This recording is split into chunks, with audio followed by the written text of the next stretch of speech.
हर हर महादेव दोस्तों, कैसे हैं आप सब लोग। मैं शिव शक्ति से प्रार्थना करूंगा कि आप सभी लोग स्वस्थ रहें और मस्त रहें। दोस्तों, आज की वीडियो में मैं आपको बताऊंगा कि जो कुलदेवी और कुलदेवता होते हैं उनकी पूजा करना हमारे लिए क्यों आवश्यक है, इनको हमारे साथ रखना क्यों आवश्यक है, इनकी पूजा पाठ के साथ साथ इनको भोग देना क्यों आवश्यक है और इनका जो मेन स्थान होता है इसका हमारे लिए क्या महत्व होता है। और हाँ दोस्तों, आपको एक चीज़ का विशेष तौर पर ध्यान रखना है। साल या 2 साल में एक बार आपको अपने परिवार के साथ अपने कुलदेवी कुलदेवता का जो मेन स्थान यानी जो पाठ स्थान होता है उस स्थान पर आपको जरूर जाना चाहिए उनके दर्शन करने के लिए। क्योंकि दोस्तों, कुलदेवी और कुलदेवता के आशीर्वाद के बिना कोई भी देवी देवता हमारे साथ नहीं चल सकते। आपके घर में ना तो कोई पितृ चल सकता है, ना ही कोई महाशक्ति, कोई दूत और ना ही कोई वीर आपको प्राप्त हो सकता है, और ना ही कोई माँ की योगिनियाँ या सेविकाएं आपके पास आ सकती है। यानी दोस्तों, आप मान कर चलिए कि अगर आपने कुलदेवी और कुलदेवता को नहीं पूजा, नहीं माना, तो आपकी कोई भी साधना सफल नहीं हो सकती। उसमें कोई ना कोई अड़चन, कोई ना कोई परेशानी जरूर आएगी। और अगर आपकी साधना से देवी देवता प्रसन्न भी हो गए, फिर भी वो आपके घर में प्रवेश नहीं कर पाएंगे। और फिर आप हमसे प्रश्न करेंगे कि गुरुजी, हम तो साधनाएं कर रहे हैं लेकिन साधनाओं के दौरान हमें कुछ अनुभव नहीं हो रहा। और ये इसलिए होता है दोस्तों, क्योंकि आपने अपने कुलदेवी कुलदेवता को मनाया नहीं है। दोस्तों, इस वीडियो के अंत में मैं आपको ये भी बताऊंगा कि अगर आपको अपने कुलदेवी कुलदेवता के बारे में पता नहीं है तो उनका पता हम कैसे लगा सकते हैं और कैसे हम उन्हें प्रसन्न कर सकते हैं। दोस्तों, सबसे पहले मैं आपको एक बात बता दूं कि कुलदेवी कुलदेवता होते कैसे हैं और बनते कैसे हैं। ये हमारे लिए बहुत महत्वपूर्ण विषय है। दोस्तों, हमारे कुलदेवी और कुलदेवता बनते कैसे हैं, पहले इस प्रश्न का मैं उत्तर आपको दूंगा।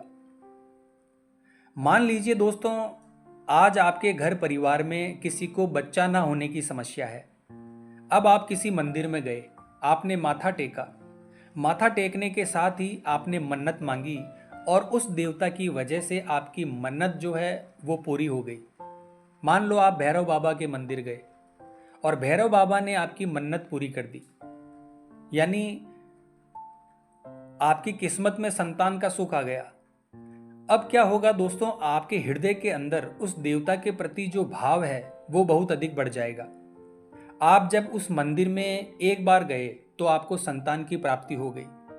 फिर आप दोबारा जाना शुरू करेंगे, फिर धीरे धीरे आप उनकी पूजा पाठ करना शुरू कर देते हैं। धीरे धीरे आपके बच्चे भी उनकी पूजा पाठ करना शुरू कर देते हैं। तो एक समय ऐसा आता है जब इनको एक पीढ़ी पूजती है, 2 पीढ़ी पूजती है, फिर वो देवता आपके घर में पीढ़ी दर पीढ़ी पूजनीय हो जाते हैं।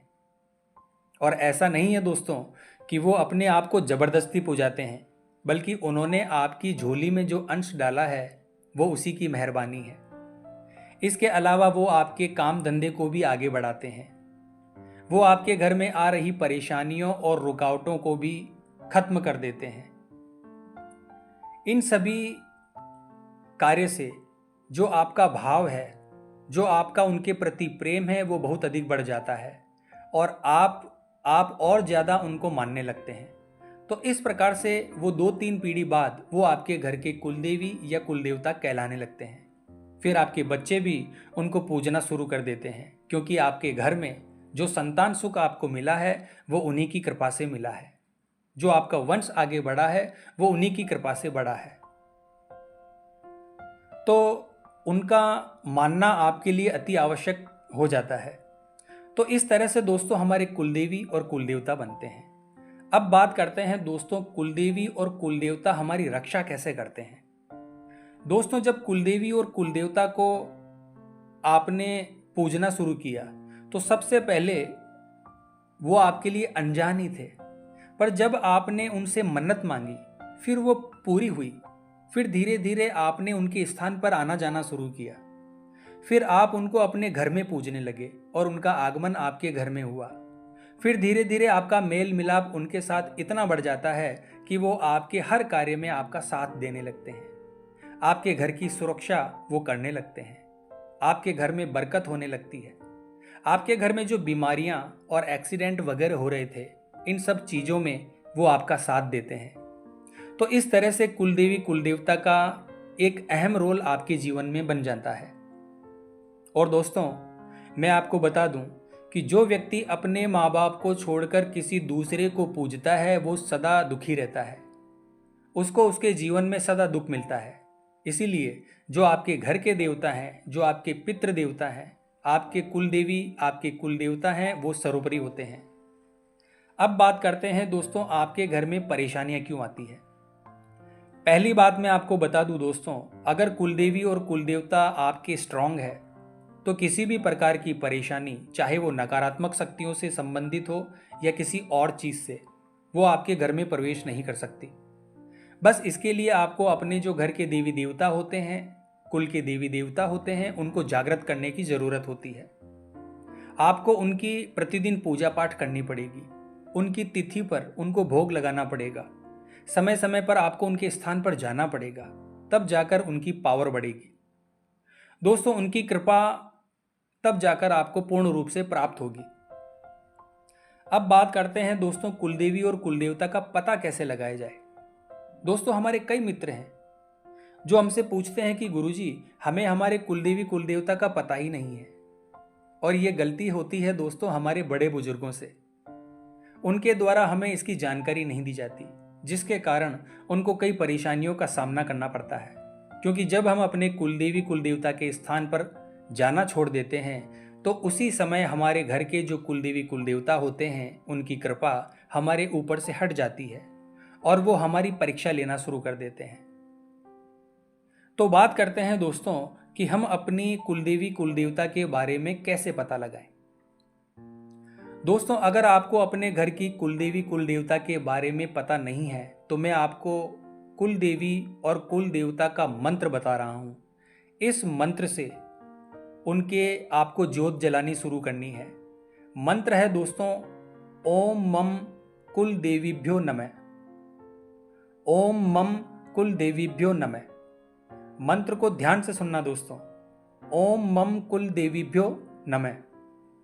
दोस्तों, अगर आपको अपने कुलदेवी और कुलदेवता के बारे में पता नहीं है तो आप ओम मम कुलदेवीभ्यो नमः 3 बार बोलकर घर की कुलदेवी की ज्योत जला दीजिए और ज्योत जलाने के बाद आप इस मंत्र का जप करना शुरू कीजिए। कम से कम 11 माला रोजाना आपको इस मंत्र का जाप करना है। मैं आपको निश्चित रूप से कह रहा हूं दोस्तों कि आपकी कुलदेवी आपको स्वप्न में दर्शन देगी। और कुल देवता का मंत्र है ओम मम कुल देवताभ्यो नमः। ओम मम कुल देवताभ्यो नमः।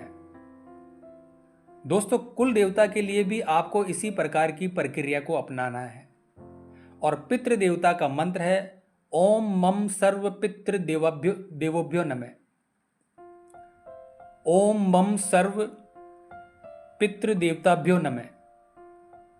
दोस्तों, कई बार ऐसा होता है कि आप अपने पितरों का जप कर रहे होते हैं और अन्य कोई देव या दूसरे किसी के घर का जो भी पितृ है वो आ जाता है और वो आपको परेशान करता है। तो इसीलिए मंत्र के अंदर मम शब्द का प्रयोग करना बहुत जरूरी है। इसका अर्थ होता है मेरे घर के। तो इस प्रकार से दोस्तों आप अपनी कुलदेवी कुलदेवता और घर के पितृ पूर्वजों के बारे में जान सकते हैं। तो उम्मीद करता हूं दोस्तों आज की ये जानकारी आपके लिए उपयोगी साबित होगी। तो कमेंट बॉक्स में हर हर महादेव जरूर लिखें दोस्तों। मिलते हैं अगली वीडियो के माध्यम से। जय मां अम्बे, जय श्री कल्याण।